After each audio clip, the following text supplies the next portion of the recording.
Hi everyone, welcome back to my channel Lit Prep with अंकुर।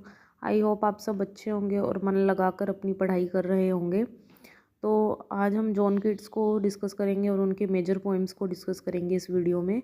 उनके जो कुछ famous odds हैं वो मैंने बाकी उन पे वीडियोस बना दी हैं, तो आप वहाँ से देख सकते हैं। आज हम इनकी जो रिमेनिंग मेजर पोएम्स हैं हम उनको डिस्कस करेंगे। तो फर्स्ट है ओड टू द ऑटमन। बाकी 5 ओड्स मैंने इनके डिस्कस करने ही हैं, उन पे वीडियो भी बना दी है, लेकिन ये ओड टू ऑटमन मैं इस वीडियो में डिस्कस करूँगी। तो ओड टू ऑटमन 1819 में पब्लिश हुआ था और ये लास्ट और मोस्ट परफेक्ट और मोस्ट फेमस इनका ओड माना जाता है। Unlike the other ode, it does not focus on personal sorrow but celebrates nature, ripeness and the natural cycle of life. बाकी ओड्स की तरह इसमें कोई सैडनेस और सोरो पे बात नहीं की गई है। इस पे नेचुरल साइकिल को क्या किया गया है, सेलिब्रेट किया गया है। The poem represents autumn as a season of fulfilment, balance and quiet beauty. इसमें ऑटोमन के जो सीज़न की ब्यूटी को रिप्रेजेंट किया है कि कैसे ये सीज़न फुलफिलमेंट और बैलेंस और क्वाइट ब्यूटी को रिप्रेजेंट करता है। Themes and natural and seasonal cycle, nature और सीजनल साइकिल को दिखाया गया है। Acceptance and harmony, ripeness and fulfilment, ripeness of life. Ripeness की बात कैसे कैसे जैसे ही ऑटोमन का सीज़न आता है तो कैसे ही सारी फ्रूट्स क्या होते हैं, पकना शुरू हो जाते हैं। और जो हमें क्या है, फ्रूट्स की क्या देखने को मिलती है, एक तरह से अबंडेंस देखने को मिलती है इस सीज़न में, इसलिए फुलफिलमेंट की बात की गई है। तो समरी देखेंगे हम इसकी। स्टेंजा 1 में क्या दिखाया गया है, autumn is described as a season of ripeness and abundance. Autumn को क्या किया है, राइपनेस और अबंडेंस का सीज़न बताया गया है। Fruits are fully grown, crops are ready for harvest and nature is at its peak. इसमें बताया गया है कि जो फ्रूट्स है वो पूरी तरह ग्रोन हो चुके हैं और क्रॉप्स क्या है वो उनको हार्वेस्ट करने का टाइम आ चुका है। और जो नेचर है वो अपनी क्या होता है इस टाइम पे पीक पे होता है। The sun and autumn work together to bring everything to the maturity. जो सन है और ऑटोमन है उनकी क्या आपस में एक ग्रेट हारमोनी शो की गई है कि कैसे वो आपस में वर्क टुगेदर, आपस में काम करके वो क्या क्या करते हैं, एवरीथिंग टू मेच्योरिटी। कैसे सन और ऑटोमन आपस में मिलकर जो फ्रूट्स हैं उनको कैसे राइपनेस तक पहुंचाते हैं, ये उन स्टेंजा फर्स्ट में दिखाया गया है। स्टेंजा 2 में क्या दिखाया गया है, autumn is personified as women, sometimes resting in granary, sometimes working in fields, sometimes watching the cider flow. इसमें दिखाया गया है कि ऑटोमन को एक वुमेन की तरह भी पर्सोनिफाइड किया गया है कि कैसे वो कभी ग्रेनरी में रेस्ट कर रही होती है, कभी वो फील्ड में वर्क कर रही होती है। The stanza emphasises stillness, leisure and fulfilment rather than labour. इस स्टेंजा पे क्या है, फिर किया है कि स्टिलनेस को दिखाया गया है, फुलफिलमेंट को दिखाया गया है और लेज़र को दिखाया गया है, उनकी लेबर को ना दिखाकर इन सब थीम्स पे फोकस किया गया है। स्टेंजा 3 में क्या है, the poet ask were the songs of spring have gone, answers that Ottoman has its on music. Poet पूछता है कि स्प्रिंग के सॉन्ग कहाँ चले गए हैं और वो खुद ही आंसर करते हैं कि ऑटोमन का क्या है, खुद का एक म्यूज़िक है। The sounds of grates, lambs, crickets and swallows create a soft melancholy harmony suggesting that the approach of winter. वो बोलते हैं कि जो लैम्स, क्रिएट्स की जो उनकी जो साउंड्स है वही इतनी मेलंकली है, हमें इतनी सुनने में अच्छी लगती है। तो हमें स्प्रिंग के सॉन्ग्स पे डिपेंड रहने की ज़रूरत नहीं है क्योंकि ऑटोमन की खुद की एक क्या है, हारमोनी है। फेमस कोट्स हैं, सीजन ऑफ मिस्ट एंड मेलो फ्रूटनेस। ये फेमस ओपनिंग लाइन है जो क्या कर रही हैं, अबंडेंस को शो कर रही हैं। Thou hast thy music too autumn's quiet harmony compare to spring. Autumn की जो हारमोनी को है उसको स्प्रिंग से क्या किया गया, कंपेयर किया गया है। सॉफ्ट डाइंग डे सजेस्टी gentle decline and acceptance of death. इसके साथ हमारी ओ टू ऑटोमन पोएम यही ख़त्म होती है। नेक्स्ट पोएम है एंडीमियन। एंडीमियन को भी 1818 में लिखा गया था। ये एक लॉन्ग नरेटिव रोमांस है जो कि जॉन कीट्स ने अपनी 4 बुक्स में कंप्लीट किया है। इसकी फेमस ओपनिंग लाइन है, a thing of beauty is a joy for ever. ये काफ़ी बार एग्जाम्स में पूछी जाती है, तो ये आपको अपने माइंड में रखनी है। समरी है, the poem tales a story of Endymion, A shepherd prince of Latmos who falls deeply in love with moon goddess Cynthia. इसमें क्या है, एंडीमियन की स्टोरी बताई गई है, जो कि एक शेपर्ड प्रिंस होता है लेटमोस का। उसको क्या होता है, मून गोडेस मतलब चांद की देवी सिंथिया से क्या हो जाता है, प्यार हो जाता है। She appears to him in dreams and visions, feeling with him longing and restlessness. वो बार बार उसके सपने में आती है, उसे ड्रीम्स और विजन्स में काफ़ी बार उसे सिंथिया उसके सपनों में आती है। Endymion leaves his earthly world to search for divine beloved. Endymion उसकी मतलब उसकी सर्च में निकल जाता है, अपनी बिलव्ड की सर्च में। His journey takes him through forest, sea the underworld, symbolising spiritual emotional growth. जब वो अपनी जर्नी में निकलता है तो उसे फॉरेस्ट के थ्रू वो जाता है, सीज में जाता है, अंडरवर्ल्ड। उसे क्या सिम्बलाइज करती है, उसकी स्पिरिचुअल और इमोशनल ग्रोथ को क्या करती है, सिम्बलाइज करती है उसकी जर्नी। Along the way he meet several figures and face temptations but remains devoted to his ideal love. जब वो अपने जर्नी में जा रहा होता है तो उसे रास्ते में काफ़ी फिगर्स से वो मिलता है और उसे काफ़ी टेम्पटेशंस को भी फेस करना पड़ता है। लेकिन फिर भी वो सारी टेम्पटेशंस को फेस करके वो अपने आइडियल लव के साथ क्या रहता है, वो उसके साथ लॉयल रहता है और उसे ही अपना लव पूरी तरह क्या करता है, डिवोट करता है। At the end of the poem Endymion realises that true beauty exist in both the ideal and the real world. Endymion last में यही रियलाइज़ करता है कि जो ट्रू ब्यूटी है वो आइडियल लव और रियल वर्ल्ड दोनों में ही एग्जिस्ट करती है। Cynthia appears in human form and the divine and human unite. The poem concludes with Endymion achieving spiritual fulfilment and harmony. Last में पोएम क्या कंक्लूड करती है कि जो एंडीमियन है वो अपनी इस जर्नी के दौरान वो अपनी स्पिरिचुअल फुलफिलमेंट को क्या करता है, अचीव करता है। नेक्स्ट हमारी पोएम है हाइपीरियन। हाइपीरियन को 1818 टू 1819 में लिखा गया था। ये एक अनफिनिश्ड एपिक है जॉन कीट्स के द्वारा। इसमें थीम्स हैं change and progress, suffering and growth, power and fall, art and the poem. इस पोएम में पावर को दिखाया गया है और कैसे उनकी फॉल ऑफ पावर होता है ये हमें देखने को मिलेगा। तो देखते हैं समरी में कि कैसे उनकी जो पावर है वो अपनी पावर को लूज़ कर देते हैं। After their defeat by Olympian gods the Titan lie fallen and डिस्पियरिंग।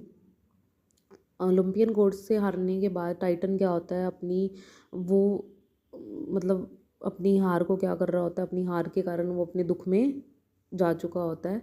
Saturn their king is deposed and sits in deep sorrow unable to under his loss and power. जो सैचर्न है king, वो क्या करते हैं, वो भी अपने वो समझ नहीं पाते कि हमारे लॉस का मतलब जो हमारी पावर हमने लॉस करी है उसका रीज़न क्या है। Other Titans including Thea and Oceanus reflect on their defeat. बाकी जो थिया एंड ओशनियस है वो भी अपनी डिफीट को क्या कर रहे होते हैं, रिफ्लेक्ट कर रहे होते हैं। Oceanus accept the change arguing that progress is natural and inevitable while other resisted. जो ओशियनस होता है वो क्या करता है, वो इस चेंज को एक्सेप्ट करता है और वो बोलता है कि ये तो नेचुरल चीज़ है कि कोई ना कोई तो पावर को रिप्लेस करेगा ही ना। मतलब अगर कोई एक हारता है तो दूसरे की जो जीत होती है, ये तो एक नेचुरल इस वर्ल्ड का क्या है, एक नेचुरल फिनोमिना है कि एक के बाद एक पावर एक दूसरे को रिप्लेस करके कोई ना कोई तो पावर में आता ही है, तो इसे हमें एक्सेप्ट करना चाहिए। Hyperion the Titan of sun still stands but feels his power awakening as Apollo. Hyperion क्या होता है, जो टाइटन ऑफ सन होता है वो क्या करता है, वो अभी भी वो अपनी पावर को क्या करता है, वीकनिंग अपोलो से क्या करता है, कंपेयर करता है। जो अपोलो क्या है, जो वहाँ का नया गॉड होता है। In book third Apollo undergoes a spiritual transformation through suffering and knowledge. Book 3 में क्या देखने को मिलता है कि अपोलो अपनी सफरिंग और नॉलेज के बेस पे एक स्पिरिचुअल ट्रांसफॉर्मेशन तक पहुंच जाता है। This growth prepare him to replace Hyperion as the sun god. और जो ये ग्रोथ है उसको वो हाइपीरियन को रिप्लेस करने में उसकी मदद करती है और उसे सन गॉड तक वो उसको जो अपोलो है वो as a sun god Hyperion को रिप्लेस कर देता है। The poem breaks over before the final over through remaining unfinished. जो ये पोएम है किसी भी फाइनल कंक्लूजन तक नहीं होती और ये बीच में क्या होती है, रह जाती है, रिमेनिंग अनफिनिश्ड। ये उनकी रिमेनिंग अनफिनिश्ड जॉन कीट्स की पोएम है और काफ़ी इंपॉर्टेंट पोएम है। नेक्स्ट है the fall of Hyperion 1819 is an unfinished epic poem and revision of Hyperion. ये उसी का ही सीक्वल है कि कैसे फॉल ऑफ हाइपीरियन में क्या दिखाया गया है, रिवीजन ऑफ हाइपीरियन को ही दिखाया गया है। थीम्स है poet versus dreamer, suffering as a source of wisdom, fall and renewal, responsibility of the poet. इसमें वही दिखाया गया कि कैसे हमारा फॉल होता है, उसके बाद कैसे हम एक अपनी नई शुरुआत करते हैं। तो ये सब कुछ इसमें इस पोएम में दिखाया गया है। आइए इसकी समरी डिस्कस करते हैं। The poem opens with speaker describing a dream vision after drinking from A mysterious cup. He ascends a staircase of suffering which only those who truly feel human pain can climb. He beats Moneta, a Solomon gods representing memory and suffering. वो जो poets हैं वो dream vision poem है, वो अपनी poem मतलब अपने इस पोएम को ड्रीम के बेसिस पे लिखते हैं कि उन्हें क्या सपना आता है। तो वो अपने ड्रीम में मोनिटा से मिलते हैं जो कि एक गोडेस हैं। वो क्या कर रही हैं, रिप्रेजेंट कर रही हैं मेमोरी और सफरिंग को। She tests the poet distinguishing between dreamers and true poets. वो क्या करती है, वो पोएट को टेस्ट करती है कि इसमें दोनों में डिफरेंस के बेसिस पे पोइट को क्या करती है, वो टेस्ट करती है और वो पूछती है कि ड्रीमर्स और ट्रू पोइट्स में क्या डिफरेंस है। Dreamers seek pleasure and escape while true poets accept suffering and work for humanity. वो बोलती है कि जो ड्रीमर्स पोइट होते हैं जो कि अपनी पोइट्री को ड्रीम्स के बेसिस पे लिखते हैं, वो क्या करते हैं, वो प्लेजर और एस्केप उस अपनी पोइट्री में दिखाते हैं। बल्कि जो ट्रू पोइट्स हैं वो क्या करते हैं, एक्सेप्ट करते हैं सफरिंग को और क्या ह्यूमैनिटी के लिए क्या करते हैं, वो काम करते हैं जो ट्रू पोइट्स होते हैं। Moneta reveals visions of Titan fallen Titans specially Saturn showing their defeat and sorrows. Moneta क्या करती है, रिवील करती है अपने विजन्स को टाइटन्स और सैचरन को स्पेशली वो क्या करती हैं, रिवील करती हैं कि शोइंग, और उनकी क्या करती हैं डिफीट और सोरो को वो शो करती है मोनिटा। Through these visions, the poet understands that greatness, both divine and poetic, comes through pain, endurance and compassion.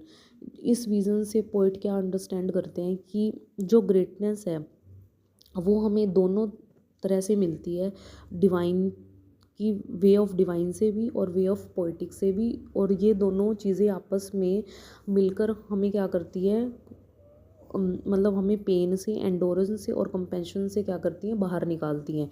तो इसलिए हमें डिवाइन और पोएटिक दोनों रहना चाहिए। ये इस पोएम में पोएट ने दिखाने की कोशिश की है। नेक्स्ट हमारी पोएम है लाइमिया। ये भी 1819 में लिखी गई है और ये एक नरेटिव पोएम है, ग्रीक मैथोलॉजी पे ये बेस्ड है। It explores the conflict between imagination and the reason, illusion and reality, love and philosophy. The poem shows Keats' romantic belief that cold reason can destroy beauty and joy. इसमें Keats ने दिखाया कि cold reason क्या है, वो beauty और Joy दोनों को ही डिस्ट्रॉय कर देता है। इसमें हमें थीम देखने को मिलेगी imagination versus reason, love and illusion, beauty and transience. तो ये वाली थीम्स हमें इसमें देखने को मिलती है कि कैसे हम इमेजिनेशन करते हैं किसी चीज़ को और एक्चुअल उसमें क्या रीज़न होता है। तो ये एक कंट्रास्ट शो कर रही है इस पोएम में। तो हमें इसमें कंट्रास्टिंग थीम देखने को मिलती है। आइए इसकी समरी को देखते हैं। Lamia is a serpent like creature who longs to become a woman. Lamia क्या है, वो एक सरपेंट लाइक क्रीचर है, मतलब तो वो क्या करती है, वो वुमेन बनने की कोशिश करती है। The God Hermès grants her wish transforming her into beautiful lady. जो गॉड है हर्मेस वो उनकी इस विश को एक्सेप्ट कर लेते हैं और उन्हें ब्यूटीफुल लेडी में कन्वर्ट कर देते हैं। Lamia falls in love with Lycius, a young man of Corinth. Lamia है वो लिसियस के साथ लव में, मतलब उन्हें लिसियस से प्यार हो जाता है जो कि एक यंग मैन है कोरियंथ का। They live together in a world of illusion and happiness created by Lamia's magic. वो दोनों इकट्ठा रहना शुरू करते हैं और कुछ अपने लव मोमेंट्स को इंजॉय करते हैं। किसके थ्रू करते हैं, क्योंकि लामिया ने उसके ऊपर मैजिक कर दिया होता है और एक वर्ल्ड इल्यूजन वर्ल्ड में होते हैं जहाँ वो अपनी हैप्पीनेस को इंजॉय कर रहे होते हैं। However लामिया fears अपोलिनस। लामिया को कहीं ना कहीं अपोलिनस से भी डर लग रहा होता है जो कि गॉड ऑफ सन है। Lycius philosopher teacher who present cold magic and rational thought. उन्हें डर लग रहा होता है क्योंकि वो लाइसियस के क्या होते हैं, फिलोसफर टीचर होते हैं जो कि रिप्रेजेंट करते हैं कोल्ड लॉजिक और रैशनल थॉट को। At their wedding feast Apollonius exposes Lamia's to nature through reason and analytics. जब उनकी शादी हो रही होती है वेडिंग फीस्ट में, अपोलिनस क्या करते हैं, लामिया को एक्सपोज कर देते हैं कि वो कैसे एक लेडी नहीं, वो एक सर्पेंट लाइक क्रीचर है अपने रीजन और एनालिटिक्स के बेसिस पे। Once relieved Lamia disappears and Lycius dies of grief. जब वो उसे रिलीव कर रिवील्ड कर देते हैं लामिया को, तो लामिया क्या होती है, डिसअपियर हो जाती है, और जो लाइसिस है वो उसके दुख में क्या होता है, मर जाता है। The poem ends tragically showing how rationalism destroys imaginative beauty. तो इस पोएम में यही दिखाया गया है कि कैसे रैशनलिज्म है वो इमेजिनेटिव ब्यूटी को क्या कर देता है, डिस्ट्रॉय कर देता है। कि लाइसियस ने तो उसे एक लेडी की तरह लव किया था, लेकिन एक्चुअल में वो क्या निकलती हैं, इस वजह से जो लाइसियस है वो इमेजिनेटिव ब्यूटी के कारण, जो रैशनलिज्म है वो कैसे इमेजिनेटिव ब्यूटी को डिस्ट्रॉय करता है, तो ये इस पोएम में दिखाया गया है। नेक्स्ट पोएम है इसाबेला और the pot of basil. Isabella और the pot of basil 1818 is a narrative poem by John Keats based on a tale from Boccaccio Decameron. जो ये पोएम है वो बोकाशियो डेक्रामन टेल पे बेस्ड है। The poem blends romantic love with tragedy and criticises greed, materialism and social cruelty. इस poem में यही दिखाया गया है कि कैसे रोमांटिक लव एक ट्रेजिडी में कन्वर्ट हो जाता है, और किसकी वजह से, ग्रीड, मटेरियलिज्म और सोशल क्रूरल्टी की वजह से जो रोमांटिक लव है, मतलब जो लव है वो कैसे ट्रेजिडी में कन्वर्ट हो जाएगा, ये इस पोएम में जॉन कीट्स ने दिखाने की कोशिश करी है। तो थीम है लव वर्सेस ग्रीड, लव और ग्रीड की थीम है। Cruelty of capitalism, suffering and loss and memory and mourning. Isabella is gentle young woman living with her two wealthy merchant brothers. Isabel अपनी दो ब्रदर्स के साथ रहती है और वो काफ़ी रिच होते हैं। She falls in love with Lorenzo, A servant in their house hold. तो इसाबेला को क्या होता है, लोरेंजो से प्यार हो जाता है, जो कि एक सर्वेंट होता है, उनके घर पे एक सर्वेंट होता है Lorenzo. Their love is pure and sincere but Isabella brother oppose because Lorenzo is poor. Isabella के जो ब्रदर्स होते हैं वो इस लव को अपोज करते हैं, क्योंकि जो लोरेंजो है वो काफ़ी पुअर होता है। Driven by greed the brothers murder Lorenzo and bury his body in the forest. वो क्या करते हैं, लालच में आकर जो उसके दोनों ब्रदर हैं वो लोरेंजो का मर्डर कर देते हैं और उसकी बॉडी को दफना कर आ जाते हैं फॉरेस्ट में। तो इसाबेला को इस बात का पता नहीं होता है कि वो लोरेंजो मर चुका है और उसके भाइयों ने उसे मारा है। Lorenzo ghost appears to Isabella in dream and reveals the truth. तो एक बार क्या होता है, लोरेंजो इसाबेला के ड्रीम में आता है और वो उसे सच बताता है कि कैसे तुम्हारे दोनों भाइयों ने मिलकर मेरा मर्डर कर दिया और मुझे फॉरेस्ट में उन्होंने दफना दिया है। Heartbroken Isabella finds his body, cut off his head and buries it in the pot of basil, watering it daily with the tears. Isabella को इस बात का पता लगता है और वो उसका काफ़ी हार्ट ब्रेक होता है, और वो क्या करती है, फॉरेस्ट में जाती है और उसकी बॉडी को फाइंड करती है फॉरेस्ट में। और जैसे ही उसकी बॉडी मिलती है तो उसका क्या, वो सिर काट कर ले आती है, उसका जो हेड है वो कट ऑफ कर लेती है बॉडी से, और वो ले आती है और उसको कहाँ दफना देती है, पॉट ऑफ बेसिल में, तुलसी के पौधे में उसको दफना देती है। और उसे डेली वो क्या करती है, याद करती है, और उस पॉट ऑफ बेसिल को देखकर। The brothers notice her strange devotion to pot and steal it away. वो उसके ब्रदर नोटिस करते हैं कि ये इतना इस पोर्ट के साथ क्यों इतना स्ट्रेंज डिविजन शो कर रही है, इसलिए वो उसे चुरा कर भाग जाते हैं। Deprived of the basil pot Isabel wastes away and dies. वो क्या करती है, इसाबेला उस पोर्ट को नहीं ढूंढ पाती है और लास्ट में क्या होती है, इसाबेला की डेथ हो जाती है। Eventually the brother flee haunted by guilt and shame. और उसके दोनों भाई भी क्या करते हैं, भाग जाते हैं गिल्ट और शेम की वजह से। इंपॉर्टेंट कोट्स हैं, fair Isabella poor simple Isabella highlights the innocence and suffering, and she forget the stars the moon and the sun, shows her obsessive love and grief. तो इस पोएम में John Keats ने यही दिखाने की कोशिश करी है कि कैसे एक जो उनका प्यार है वो ग्रीड और मटेरियलिज्म की वजह से एक ट्रेजिडी में कन्वर्ट हो जाता है, और इसाबेला की इनोसेंस को शो किया गया है इसमें कि कैसे वो पोर्ट ऑफ, मतलब उसके लोरेंजो के हेड को कट करके पोर्ट ऑफ बेसिल में बरीड कर देती है। तो ये उसकी इनोसेंस को शो करता है, और वो कैसे अपने प्यार लवर को, लोरेंजो को याद करते करते उसकी क्या हो जाती है, डेथ हो जाती है। तो यही सब इसी पोएम में शो किया गया है। तो जॉन कीट्स के कुछ हमने इम्पॉर्टेंट पोएम को डिस्कस कर लिया, शायद उनकी 2-3 पोएम्स ही रह रही हैं, तो वो मैं नेक्स्ट वीडियो में डिस्कस कर लूँगी। तो फिर हमारा जॉन कीट्स क्या है, कंप्लीट हो जाएगा। फिर हम नेक्स्ट पोइट को डिस्कस करेंगे हम अपनी आने वाली वीडियोस में। तो रोमांटिक एज भी ख़त्म हो जाएगी, बस पीबी शैली और लॉर्ड बायरन रह रहे हैं, हमारे 2 पोइट ही रह रहे हैं, उसके साथ हमारी रोमांटिक एज ख़त्म हो जाएगी। फिर हम विक्टोरियन एज के बारे में डिस्कस करेंगे।